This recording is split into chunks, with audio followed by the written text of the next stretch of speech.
J'étais à mon poste et je me tenais sur la tour. Je veillais pour voir ce que l'Éternel me dirait et ce que je répliquerais après ma plainte.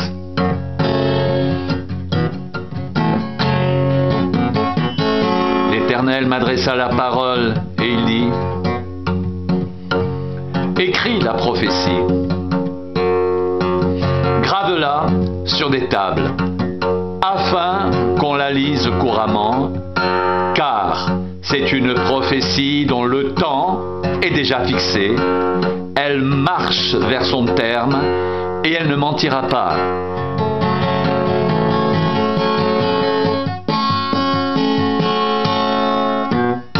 Si elle tarde, attends-la, car elle s'accomplira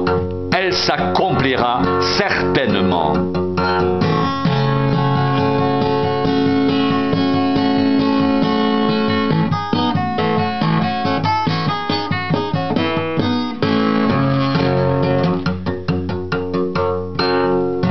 Voici, son âme s'est enflée, elle n'est pas droite en lui, mais le juste vivra par la foi.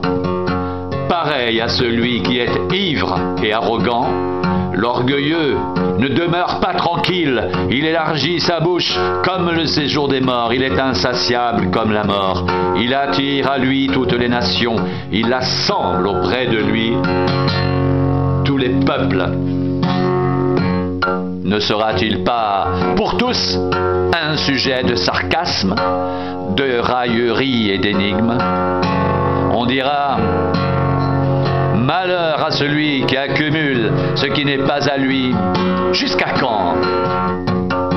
Malheur à celui qui augmente le fardeau de ses dettes, tes créanciers ne se lèveront-ils pas soudain? Tes oppresseurs ne se réveilleront-ils pas? Et tu deviendras leur proie, parce que tu as pillé beaucoup de nations. Tout le reste des peuples te pillera, car tu as répandu le sang des hommes. Tu as commis des violences dans le pays contre la ville et tous ses habitants. Malheur à celui qui amasse pour sa maison des gains iniques, afin de placer son nid dans un lieu élevé pour se garantir de la main du malheur. C'est l'opprobre de ta maison que tu as résolu en détruisant des peuples nombreux. Et c'est contre toi-même que tu as péché, car la pierre crie du milieu de la muraille, et le bois qui lie la charpente lui répond.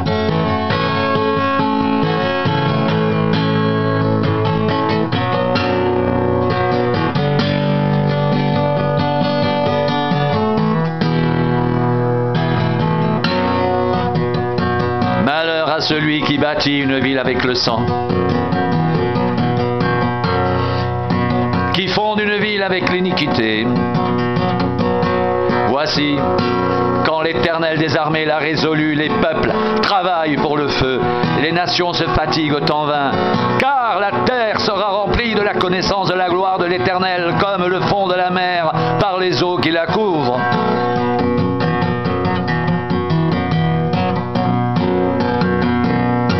Malheur à celui qui fait boire son prochain, à toi qui verses ton outre et qui l'enivre afin de voir sa nudité.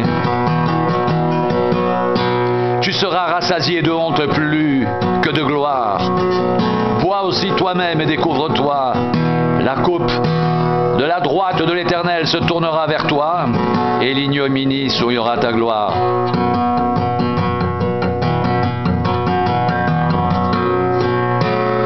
Car les violences contre le Liban retomberont sur toi, et les ravages des bêtes t'effrayeront, parce que tu as répandu le sang des hommes et commis des violences dans le pays contre la ville et tous ses habitants.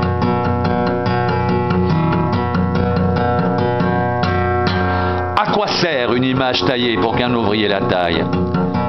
À quoi sert une image en métal fondu et qui enseigne le mensonge? pour que l'ouvrier qu'il a fait place en elle sa confiance, tandis qu'il fabrique des idoles muettes. Malheur à celui qui dit au bois, lève-toi, à une pierre muette, réveille-toi. Donnera-t-elle instruction? Voici, elle est garnie d'or et d'argent, mais il n'y a point en elle un esprit qui l'anime. L'Éternel est dans son saint temple, que toute la terre fasse silence devant lui.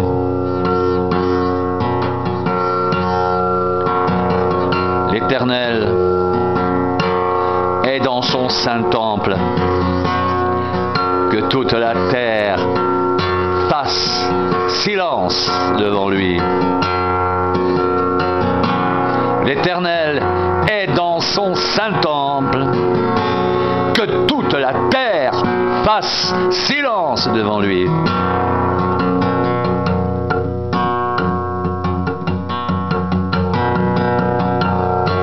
L'Éternel est dans son saint temple, que toute la terre fasse silence devant lui.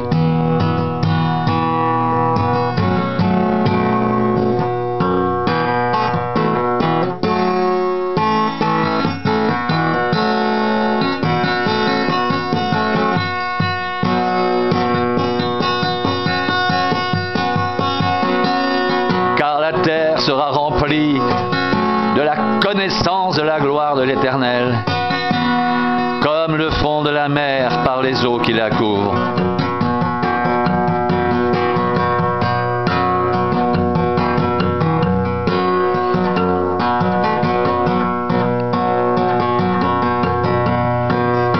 Malheur à celui qui bâtit une ville avec le sang, qui fonde une ville avec l'iniquité. Voici, quand l'Éternel des armées l'a résolu, les peuples travaillent pour le feu, les nations se fatiguent en vain. Car la terre sera remplie de la connaissance de la gloire de l'Éternel, comme le fond de la mer, par les eaux qui la couvrent. L'Éternel est dans son saint temple, que toute la terre fasse silence devant lui.